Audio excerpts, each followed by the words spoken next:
भी बड़ी भारी ये ऑब्जेक्शन उठा रहे थे कि सुप्रीम कोर्ट ने क्या कहा, सुप्रीम कोर्ट ने ये कहाँ डिसाइड किया। अरे भाई जजमेंट पढ़ लीजिए ना, पैरा नंबर 1349 पढ़ लीजिए जरा, उसमें देख लीजिए क्या लिखा हुआ है।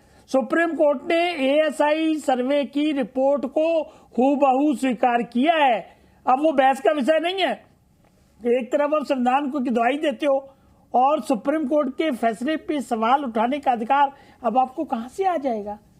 सुप्रीम कोर्ट ने सारे पक्षों को ध्यान में रखते हुए, सारे गवाहों को, सारे तथ्यों को, सारे एविडेंस को ध्यान में रखने के बाद और धार्मिक स्वतंत्रता, सामाजिक सौहार्द, इन सब चीजों को ध्यान में रखते हुए आर्टिकल 142 संविधान का है, उसका इस्तेमाल करके ये डिसीजन दिया है। इसमें किसी को ऐतराज हो ही नहीं सकता। और हम कह रहे हैं कि बिगन डालने का स्टेटमेंट क्यों देंगे ऐसे माहौल में, जब कल उद्घाटन होना है 22 तारीख को और 55 देश मानिए 55 राष्ट्र भी इस राम भवन के पूरे दिव्य तरीके से इसको त्योहार को तरीके से मना रहे हैं जी। देखिए, हम तो कभी नहीं कहते भी क्या हुआ क्या नहीं हुआ। इस तरह की बातों से अब ये इंडी गठबंधन के लोग भी इनके साथ मिक्सअप हो गए। ऐसा लगता है ये नैरेटिव सेट करना चाहते हैं, ये एजेंडा चलाना चाहते हैं। ये गालियां दे रहे हैं सनातन धर्म को, हिंदू धर्म को गालियां दे रहे हैं और कोई एक दूसरे को रोकता भी नहीं है। आप याद करिए, समाजवादी पार्टी के मुलायम सिंह हुआ करते थे, उन्होंने तो राम भक्तों पे गोलियां तक चलवाई थी। आप याद करिए, कपिल सिब्बल सुप्रीम कोर्ट में जब इसकी बहस चल रही थी तो उन्होंने तो खुलेआम कहा, अपोज किया कि इसकी बहस मत सुनिए, इसका निर्णय मत करिए, इसको चुनाव के बाद देखा जाएगा। अखिलेश बाबू चीफ मिनिस्टर थे, 7000 पन्नों की ट्रांसलेशन करानी थी हिंदी से इंग्लिश, जानबूझ के 3 साल तक इन्होंने ट्रांसलेशन नहीं होने दी। तो बीजेपी की अगर सच्चे प्रयासों से और उनके डिटर्मिनेशन से अगर राम मंदिर बन रहा है तो श्रेय तो उनको जाएगा भैया। कोई नहीं रोक सकता, कोई धर्म के नाम पर राजनीति नहीं कर रहा, लेकिन जो अच्छे काम है उनको कौन जनता अप्रिशिएट नहीं करेगी। और उसी का नतीजा ये देखिए, आपके स्क्रीन पर फोटो चल रही है, इतने धार्मिक श्रद्धा से, पूरे आंतरिक मन से, पूरे अपने आप को समर्पण करके ये प्राण प्रतिष्ठा में जाएंगे जी।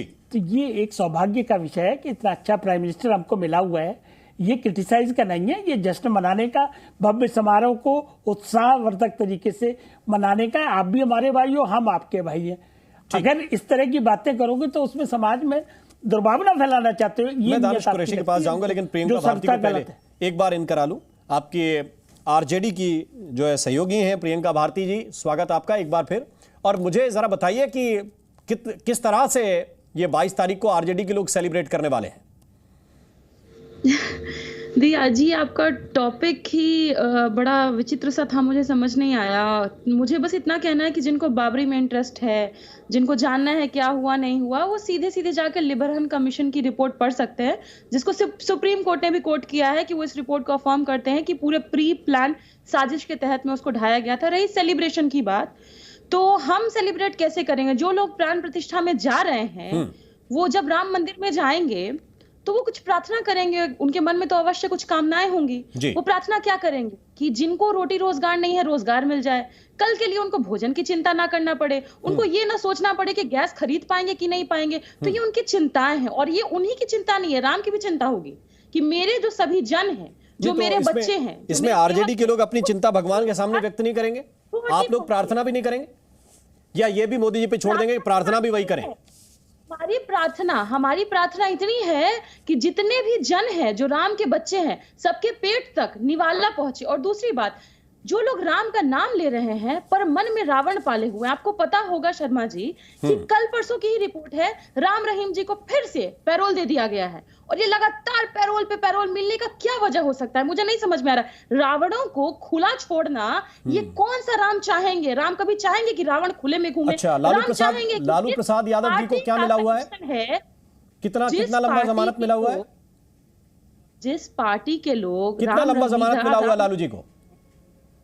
लालू जी को, अरे लालू जी तो देश के नेल्सन मंडेला हैं। अरे है तो, लेकिन कितना लंबा जमानत मिला हुआ है? लालू जी देश के नेल्सन मंडेला। अरे है, मंडेला जी हैं, चलिए बोलिए, लेकिन कितना लंबा जमानत मिला हुआ बताइए ना। चारा चोर लालू जी को, आप लालू जी को चारा चोर है। अरे मैं तो पूछ रहा हूँ कि कितना लंबा जमानत मिला हुआ है। मेरा प्रश्न आपसे, मैंने किसी से कंपेयर नहीं किया, आप ही मंडेला जी से कंपेयर कर रही हैं।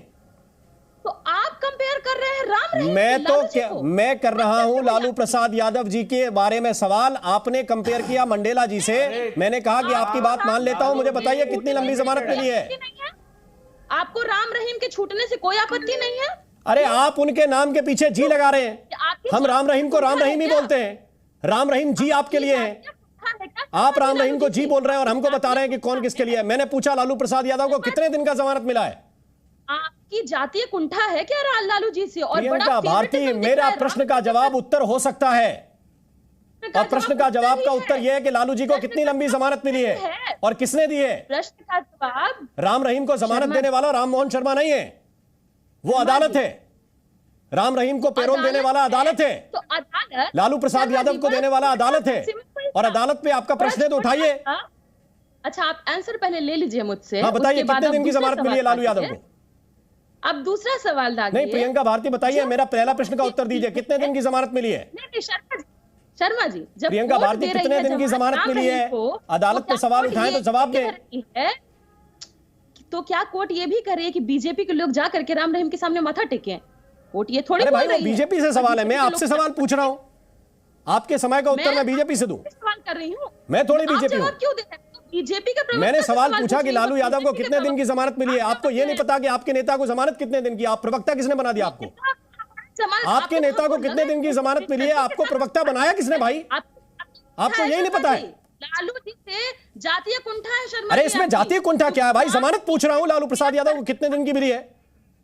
राम रहीम के बेल को लालू जी के बेल से कंपेयर करने अरे की हिम्मत कैसे हो रही है आपको? बौद्धिक स्तर का कोई सवाल जवाब नहीं हो सकता है, और उसको थोड़ा सा दुरुस्त करके आया करिए हमारे साथ डिबेट में बैठे तो। राम मंदिर की ताजा तस्वीरें इस वक्त आपको दिखा रहे हैं। लाइटों से सजाया जा रहा है राम मंदिर का जो शिखर है, वो तस्वीरें इस वक्त आप देख रहे हैं।